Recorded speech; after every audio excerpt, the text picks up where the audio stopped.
वरती जो कायदा केलेला आहे हा कायदा देखील हा 1950 ला रद्द व्हायला पाहिजे होता। राईट्स हे आहेत, या फंडामेंटल राईट्स वरती कोणी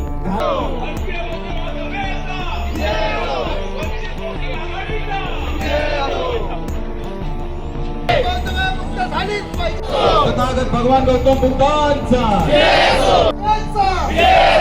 भारतीय बौद्ध महासभेचा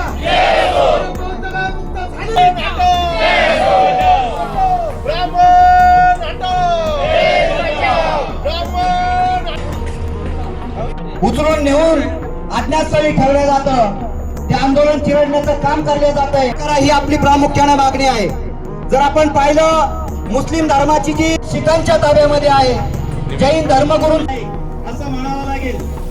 या देशामध्ये संविधान हे सर्वोच्च स्थानी असतं, कायदे करणारं जे कायदे मंडळ असतं ज्यानुसार चालतो आणि कलम नंबर 13 नुसार आपल्याला माहिती आहे की 1950 पूर्वीचे कायदे नष्ट झालेले आहेत, रद्द झाले। सावलीवाले इकडे बरं पहिले सगळे भगवान गौतम बुद्ध आणि आज नाण्याच्या दोन बाजू आहेत।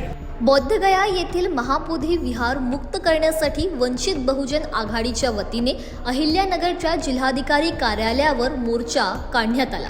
शासकीय विश्रामगृह येथून या मोर्चाला सुरुवात झाली होती।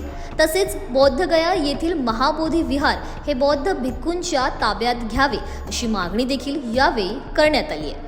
यावेळी वंचित बहुजन आघाडीच्या वतीने घोषणाबाजी करत निदर्शने करण्यात आली। तसेच यावेळी वंचित आणि समविचारी संघटनेच्या वतीने निदर्शने करून निवेदन देण्यात आले।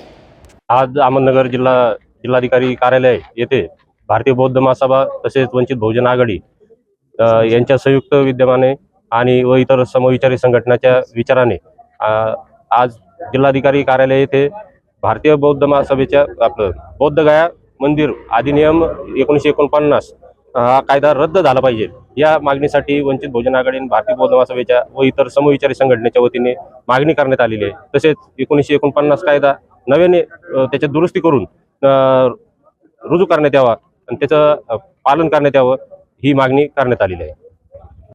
बौद्धगया येथील जे महाविहार आहे ते ब्राह्मण्यवादी विचाराच्या माणसांच्या ताब्यामध्ये आहे। खरं तर सगळ्या धर्माचे जे तीर्थ ठिकाण आहेत ते आपापल्या धर्माप्रमाणे चालतात, त्यांच्या धर्माच्या धर्मगुरूच्या ताब्यात आहे। म्हणून या ठिकाणी बौद्धगया जे ठिकाण आहे ते आमच्या ताब्यात पाहिजे। त्या ठिकाणी त्यांनी जे आक्रमण केलेलं आहे त्यांच्या ताब्यात आहे, त्यातून मुक्ती मिळाली पाहिजे। यासाठी भारतीय बौद्ध महासभेच्या वतीने व वंचित बहुजन आघाडीच्या वतीने व सर्व सामाजिक परिवर्तनवादी चळवळीमध्ये जे लढणारे सगळे कार्यकर्ते आहेत त्या सगळ्यांच्या वतीने या ठिकाणी आंदोलन आयोजित करण्यात आले।